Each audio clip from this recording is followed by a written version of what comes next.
जय मसीह की।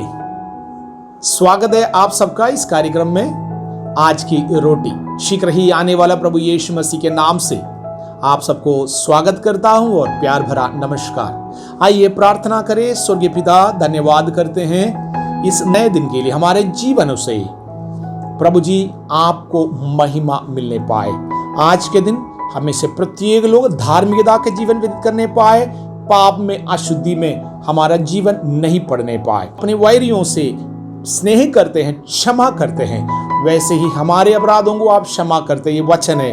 लेकिन हमारा प्रार्थना ये है परमेश्वर, आज के दिन किसी से भी हम बैरभाव और डाह अन्य प्रकार की चीजों में नहीं पड़ने पाए। हमारे देश के प्रति मध्यस्थता करते हैं प्रभु जी। हमारे प्रार्थना यही है, वो प्रभु हमारे अधिकारी गणों को बुद्धि, सामर्थ, बल प्रदान करे, समझ से परिपूर्ण करे, ज्ञान से परमेश्वर भर दे।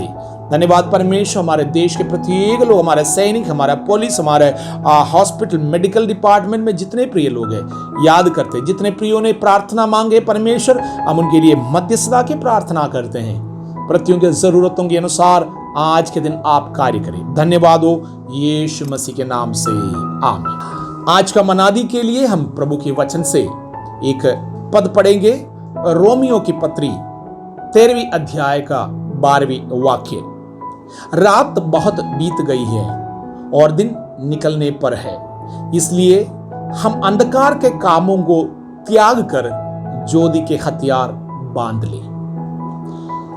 एक विश्वासी के जीवन में जब हम प्रभु यीशु मसीह में आते हैं, उद्धार पाते हैं, हमारे स्वभाव में परिवर्तन आना बहुत ही जरूरी है। लेकिन प्रतिदिन के जीवन में अनेकों लोग प्रभु के वचनों के अनुसार पूरी रीति के आत्मीय जीवन नहीं व्यतीत कर पाते हैं। लेकिन हमें समझना है, जब हम प्रभु में आते हैं, कुछ चीजें हमारे जीवन में आना चाहिए। वो मसीह का स्वभाव है, और पुराने मनुष्य का जो स्वभाव है वो हमारे जीवन से हमको त्यागना है।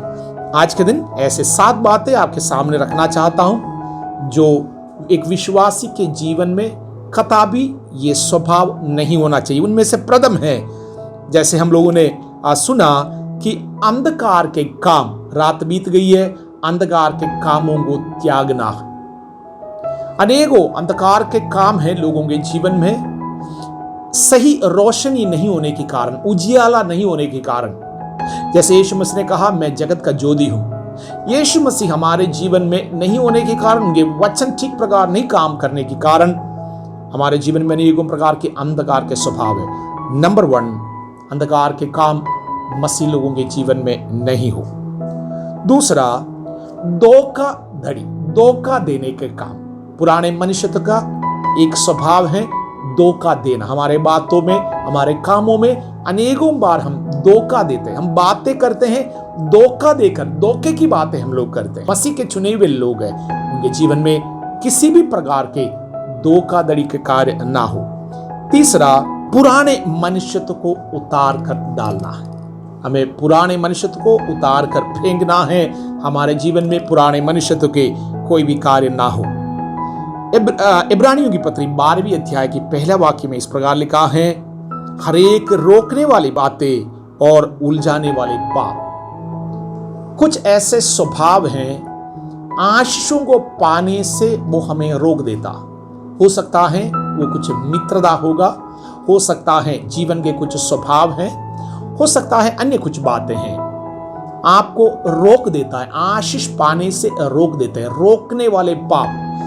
जब प्रभु के वचनों के अनुसार, वचनों को जानने के बाद अगर आप उन वचनों में नहीं चलते, वो भी हमारे लिए पाप है। इसलिए प्रभु के साथ चलने से हमें कोई भी चीज रोकता होगा, ऐसे रोकने वाले बातों को और उलझाने वाले पाप।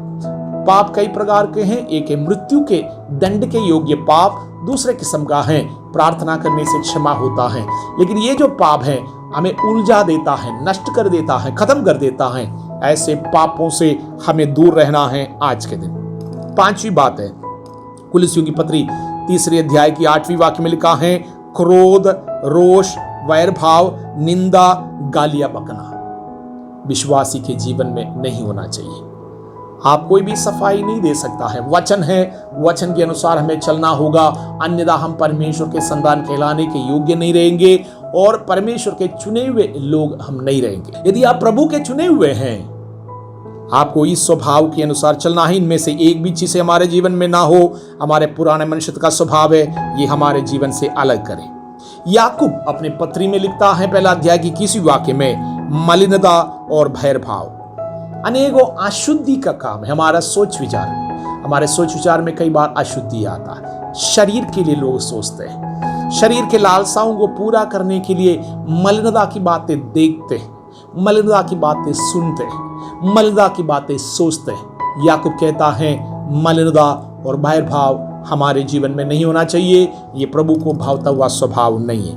7वीं बात है वैरभाव, छल, कपट और डाह। पहला पत्रुस 2 अध्याय के पहला वाक्य में लिखा है, वैरभाव, छल, कपट, डाह से हमें अपना जीवन को सुरक्षित हमें रखना है, हमें इसमें पड़ना नहीं है। ये सब स्वभाव पवित्र आत्मा के अभिषेक जो उपस्थिति हमारे अंदर है, हमें वो खत्म कर देगा। पवित्र आत्मा खेदित होकर, दुखी होकर हमारे जीवन से चले जाएंगे। इसलिए आज के दिन इनमें से एक भी चीज हमारे जीवन में ना हो। आज से लेकर ही हमारे जीवन का एक प्रैक्टिस रहे, प्रभु के साथ आप चले। इन वचनों के द्वारा प्रभु आपको आशीष दे। आमीन।